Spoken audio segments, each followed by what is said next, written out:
All right, reminder to sign into the document if you haven't already. New faces, if there's anyone here who wants to introduce themselves who maybe hasn't been here before, hop in.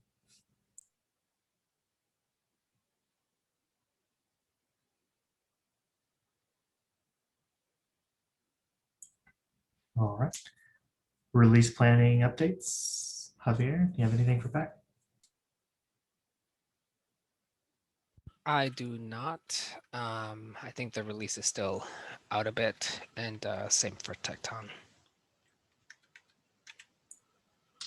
Cool. I think we're sort of talking about maybe cutting a patch release for Lifecycle, but we haven't really officially discussed it yet in any capacity. But that's otherwise we're on track, I think, for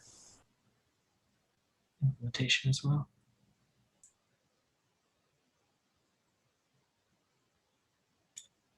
Does someone want to run the RFCs bit? If not, I can. I usually do it, but feel free to if you'd like to. You go ahead, Steven. You've got much more practice with that part. Sure, whatever you'd like. Give me 1 second to share my screen.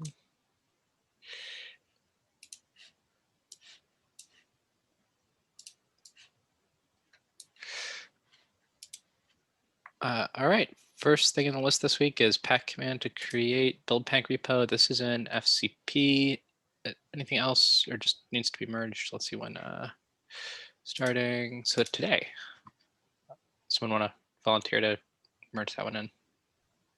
I think our auto assigning bot assigned you, Stephen. Oh, yes. But okay. I forgot about that. Got it. if you don't think you'll have time to do it, I can merge this and the other one after each meeting. I got it. No problem. Next one is pack command. Sorry, no. I just clicked on that one. I guess I skipped.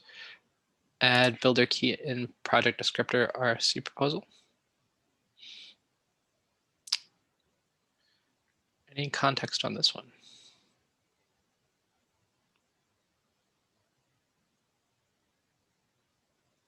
Looks like it's proposing that Project Tom will let you set the builder. I didn't open it, but I read it. I think it makes sense that this is the kind of thing people might want to set in Project Tomo. Yep. Yeah, I agree. I just read it as well. It seems like something that we were going to probably propose from our end as well. Because if you get a repo, it might have a Project Tom will tell you everything you need to know. So it makes sense to me. Cool. So I guess this is just looking for approvals. I'll go ahead and put the core team thing on it. Next thing is Windows build images use SIDs for user group ownership. I think This looks like it's ready done. to go. Final comment period and ready to merge. Closing on the 17th. Cool. And I guess it's mine too.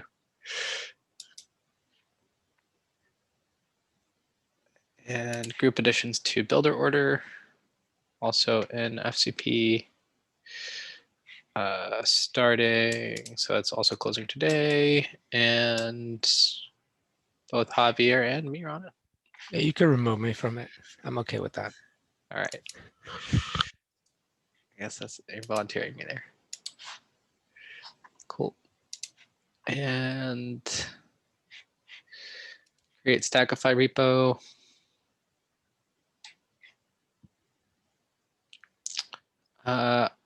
I heard from Marty that he couldn't make it today, but he said he addressed a lot of the feedback on here, or some of it.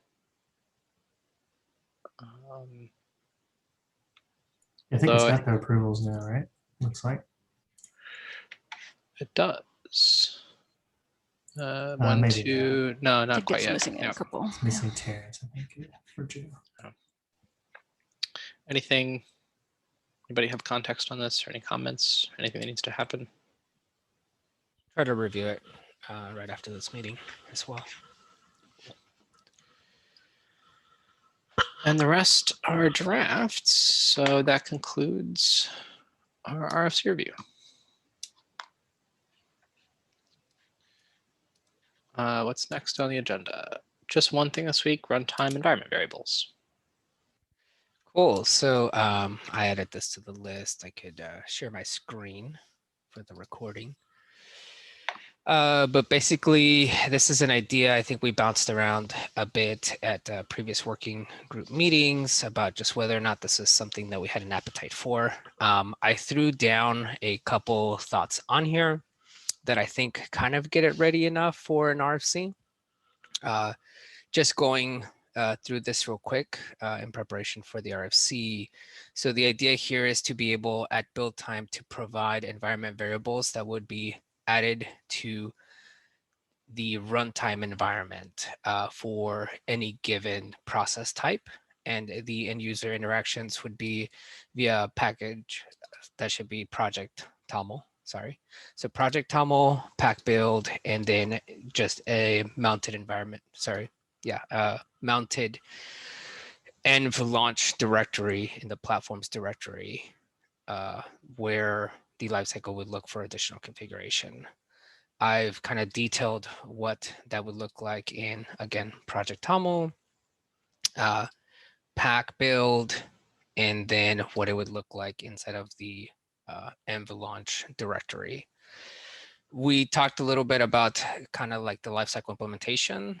We talked about taking them from the platform directory and moving them somewhere on their layers. So this is kind of like what I've got so far.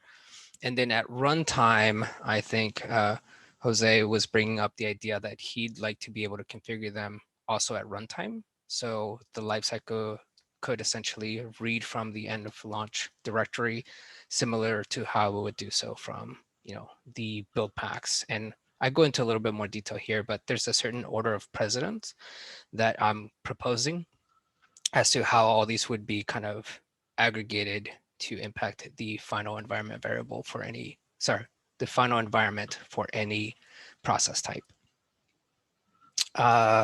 Lastly, I added that we would kind of have a breaking change in the platform API where we may want to have the top level env directory apply to both runtime and build time, have the env build, replace the current env, have launch, and then launch process types to match with the Buildpack API contract.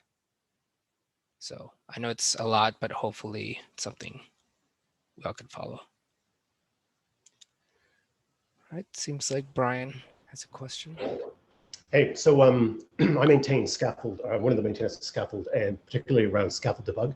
And one of the things that the way that Buildpacks does environment variables like this by putting them as files in the container image makes it really hard for tools to introspect and I use environment variables for whatever purposes. So in debug, I look at for common runtime environment variables that are used for controlling debuggers or the runtime to guess that this seems to be Java, this seems to be Go.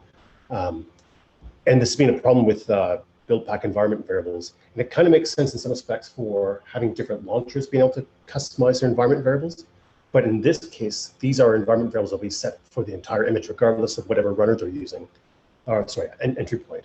And if they use a non-Buildpacks entry point, and we've had some people wanting to use external binaries and make those available via, like, from their base image.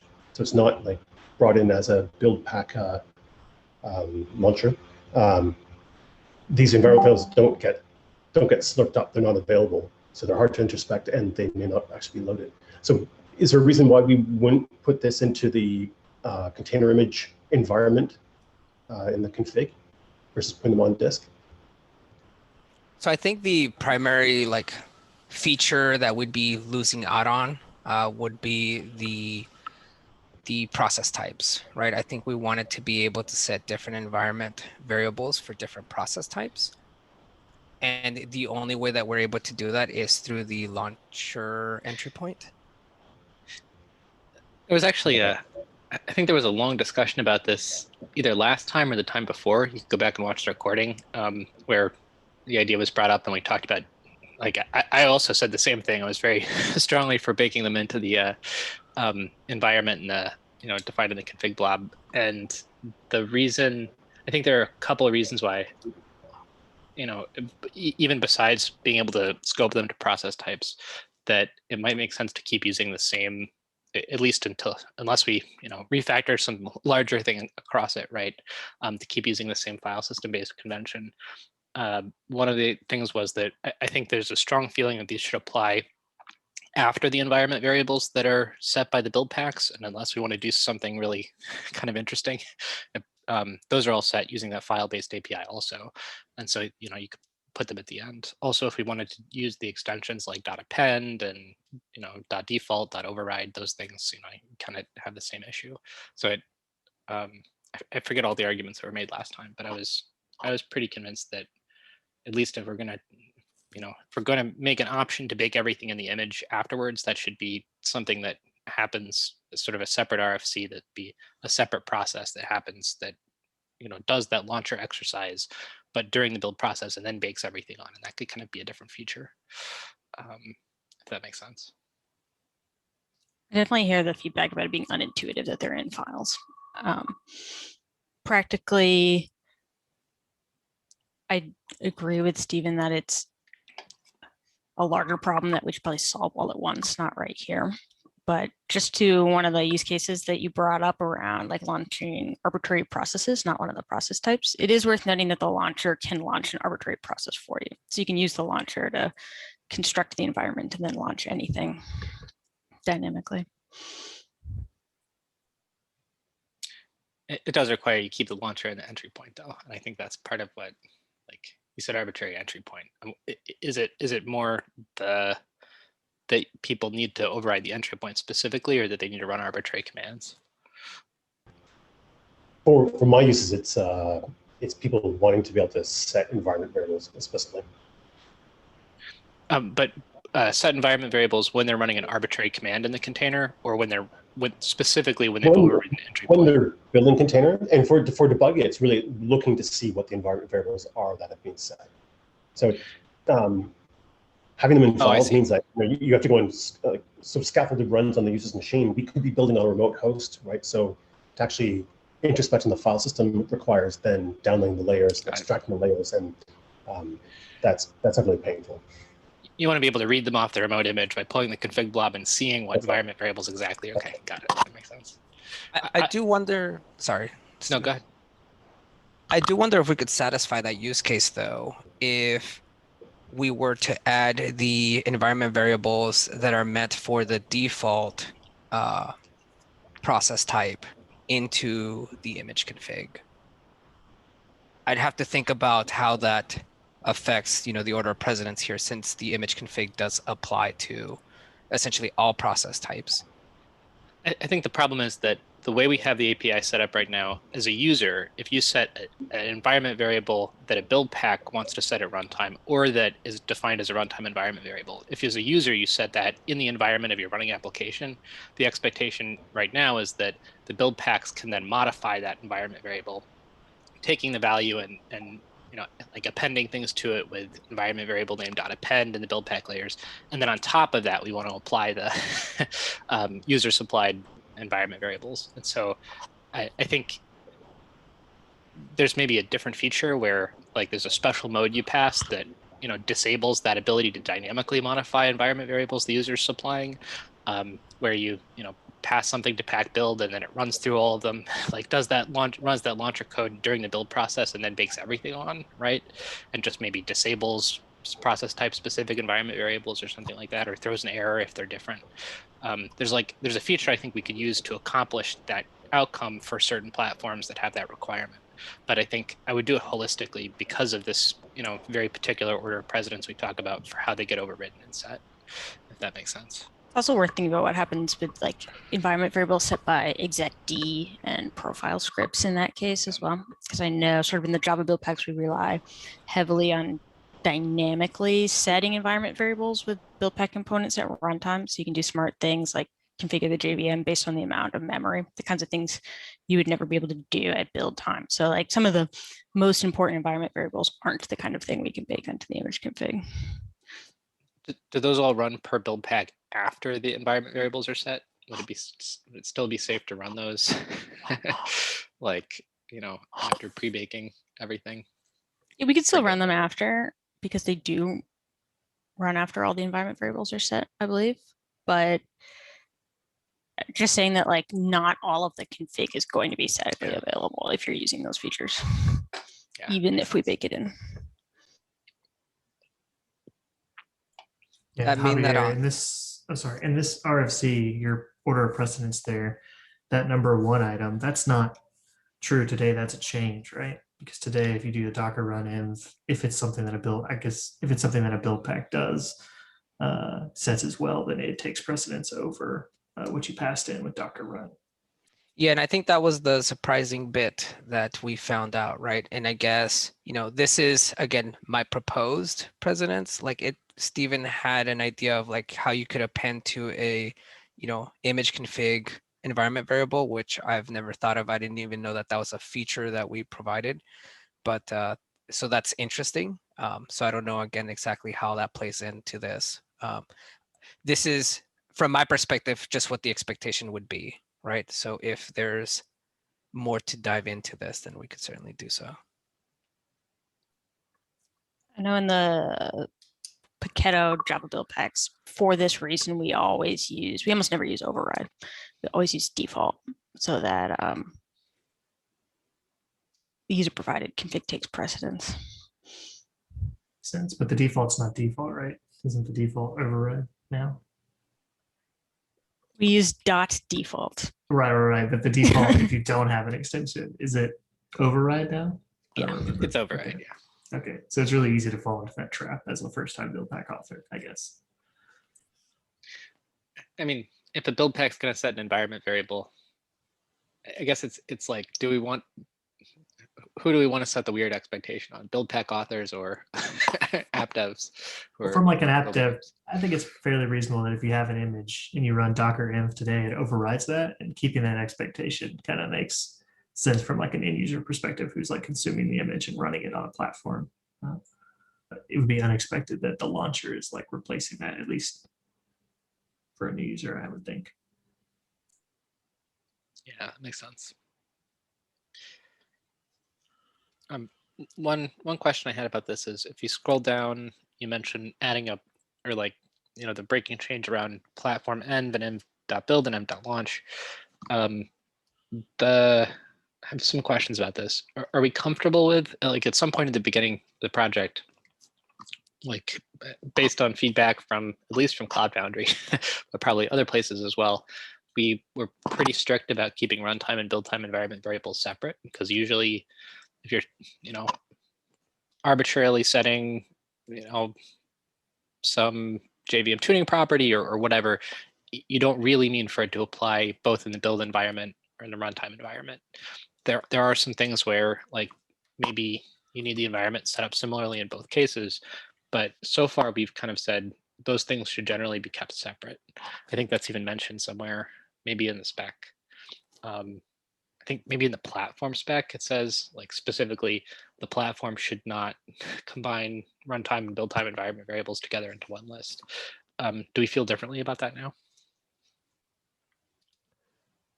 That's interesting. Like I definitely took it from the current Buildpack API contract, which I believe like that is the case, right? Like if you put it in env, it applies to both build and runtime.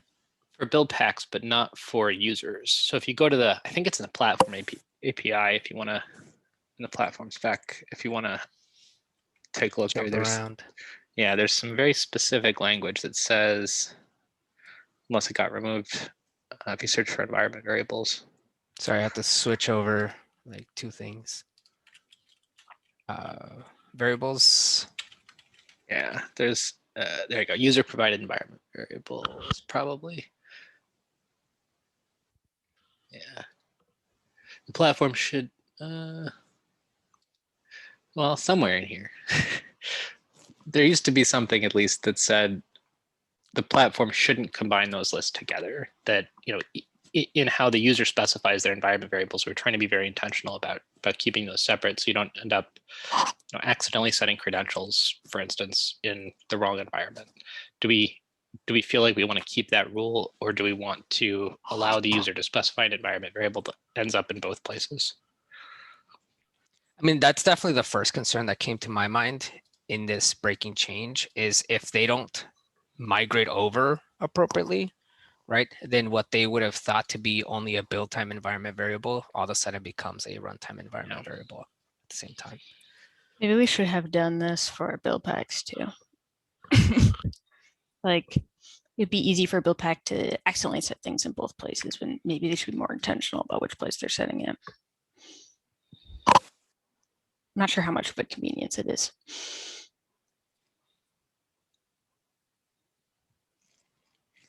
So is the intention to essentially get rid of this non-suffixed version? That's what I would argue for. I agree. I mean, they could definitely write it into both places, right?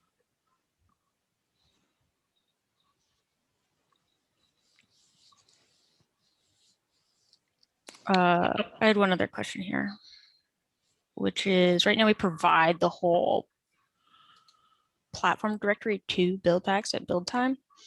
But there's no reason the Buildpack should necessarily see these launch time environment variables, but maybe it could also be useful. Like, do we think where we've put them now, Buildpacks can read them? Is that something we want to do intentionally?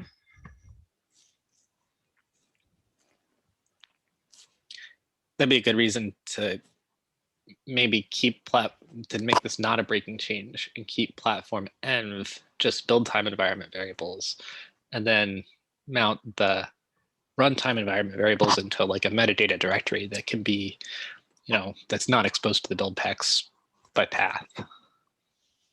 If we're going to do it separately and not exposed to Buildpacks, I would argue for actually keeping platform, but namespacing it one down, because I think platform is sort of a natural place for the platform to provide configuration and like to move more things into that type of structure.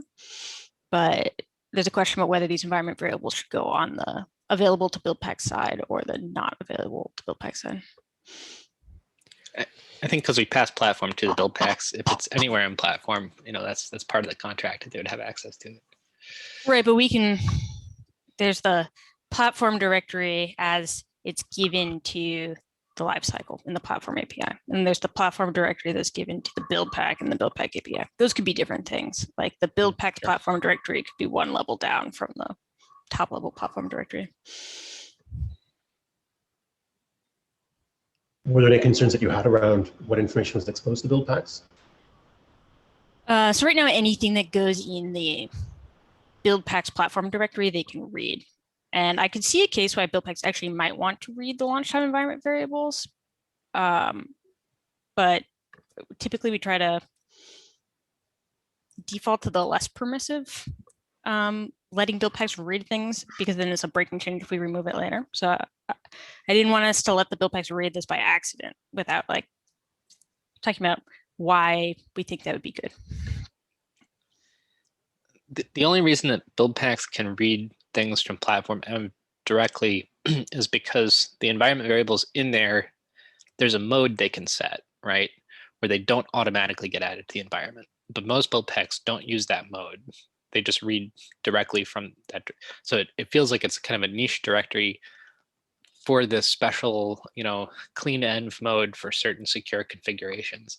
And then there are other cases I feel like where it's useful too, where there might be an environment variable that a upstream build pack sets, but the user also sets, and the build pack wants to differentiate between those two cases to choose one over the other. That's kind of, I wonder if that was intentional, or like, I feel like we're allowing the build packs to do something that reaches outside of their, like the previous build pack should be able to change the environment so that the, build packs in the middle, have a singular view of, what they're supposed to do next, right? And can't kind of reach outside of that contract, then, it feels like it's almost unintentional. But I don't know what the original intent was. I don't think people thought of that when we created the special clear env mode. I think there's one case where I thought that was helpful, but I can't remember what it was. The other reason Buildpacks can read platform is that's where bindings go as well. Right. And arbitrary things. Do we know what the use case for arbitrary things are? Because I definitely know bindings, and that's, or at least they used to be part of the spec and extension spec. But I'm curious to know, like, maybe, we could have just provided the bindings directory to the build packs, and not other things like env.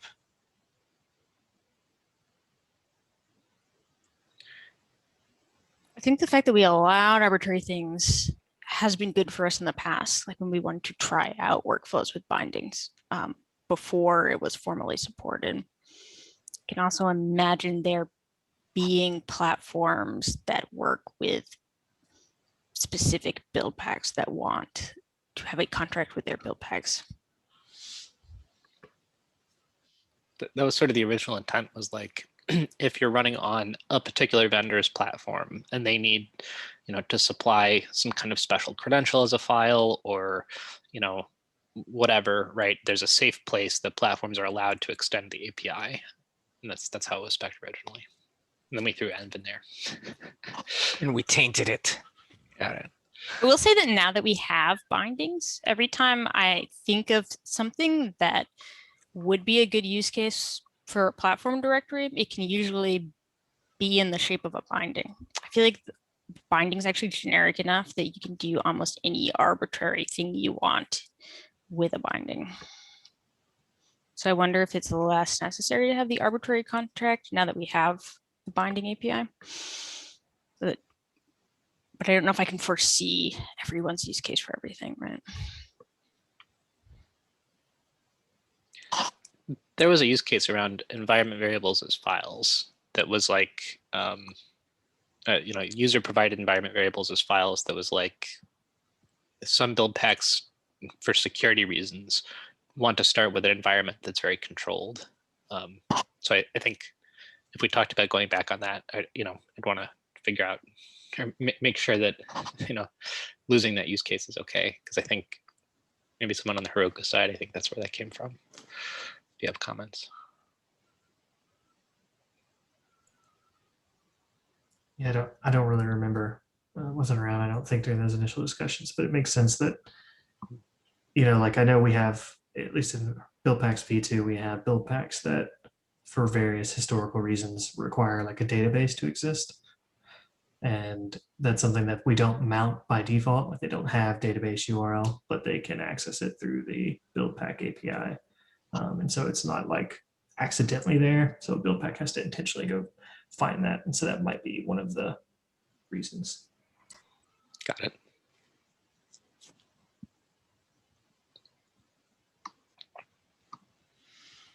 Cool. So I have a couple things to adjust here. But is there anything, I guess, big that needs to be altered for this to make it to an RFC?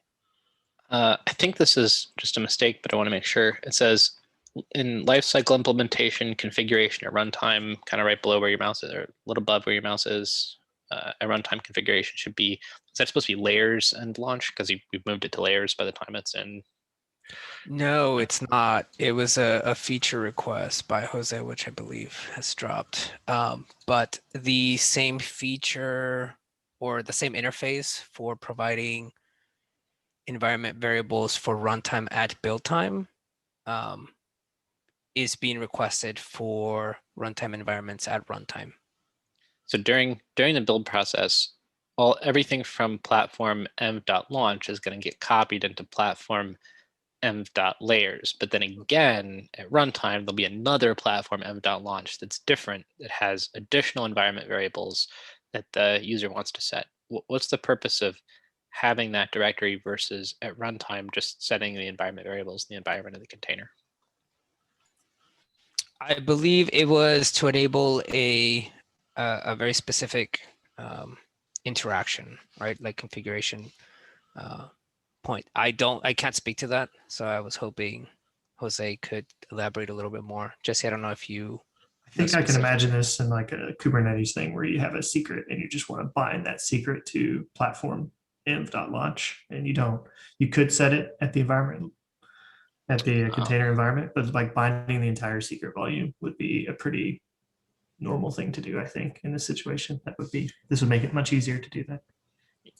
Usually those secrets are files. Is this like a kind of really efficient integration where you can mount a secret as a file into the file system you that can ends up in the project a environment? secret as a volume in Got it. Kubernetes, and so that's just a really kind of easy, quick way of getting like a whole bunch of secrets without having to like create the container spec in such a detailed manner. Got it. But Makes there's a sense. way in Kubernetes to sort of set those in the environment sort of with the secret automatically. Yeah, you can as well. You can either project it as a volume, or you can actually just do all of them as env as the entire secret. So I think it's just a different way of achieving the. But I guess here, I don't know, like you said, Jose's not on, but like maybe the platform env launch would be loaded last, where it reverses the order of loading first if you do it in the envar, right? Of like maybe he's suggesting that this would be like a last in wins situation. I'm not opposed, but I'd like if we add that, there to be we should figure out if it's really necessary and kind of document that in the RFC. Just want to make sure that it's not because someone doesn't know about a feature of Kate's or something like that. Cool. That makes sense. All right. Anything else on this one?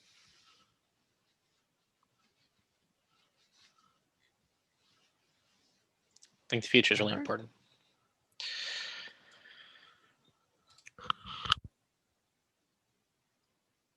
Cool. Do we have? I lost the doc. Was there anything else in the doc to chat about today? Nothing else on the agenda. I would like to make Scaffold work better with cloud native build packs, to be certain. Like I don't know what the I wonder if there's some use cases that we could carve out that would make that easier, because Scaffold is something I've been investigating heavy use of, and like it would be nice to write build packs in a way that Scaffold would just work most of the time, right? Okay. So I'm all ears. I mean, I don't test with other build packs, but we're intended to work with other build packs. So if you have problems, definitely open issues up, and we go happy to address them. On the Scaffold side, have you thought about workflows using build packs where people change files locally and they automatically end up updating in the container? I haven't used the Scaffold. So we already have that working. It does require stuff in the GCP build packs. And happy to talk about how we go about doing that either now or later. I mean, basically we just use metadata labels to go and indicate what files are supported by. Let me stand back and say, when we run Scaffold in dev, we set an environment variable that, do you want me to talk about it now, or do you want to do this later? I think we've actually had this conversation before. Now that I think about it, Sure. But there's more interest now. I've been talking to some contributors in a develop API that kind of more formally defines like what does a remote orchestrator look like. We don't have to talk about it now. It's probably kind of a larger thing. But I can let those folks know to reach out to you if you're interested, because I think there's. Yeah, totally. Yeah. We're looking at trying to redevelop it and make it more extensible, because right now it's very fixed. So each of our different language runtimes that we support, we have a set of file extensions that we look for, and anything else, we have to rebuild the image. It'd be great if there's it'd be great if there's a standard API where Buildpacks, ran bin develop instead of bin build, and could install dev dependencies and say, hey, here are the files that if they change, they're safe to upload directly, and kind of fix the app directory more instead of moving stuff around, right? And then you could have a really consistent contract there that worked, and it could work with tools like Tilt and whatever too, right? If it all meets a common interface and we define kind of a generic external thing. So I think there's definitely interest in that. So I'll let folks know to reach out. I do wonder if it's worth having like a demo similar to what we did for tilt.dev, right? Where maybe definitely. Brian, if you're okay with it, just like add you to the agenda, you come and present how this thing works, and that way we could brainstorm on how to maybe incorporate it and bring it into the project as a more standard format. Happy to. Sounds good. Awesome.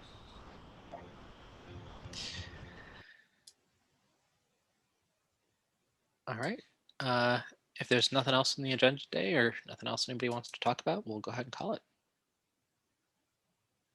Thanks, everybody.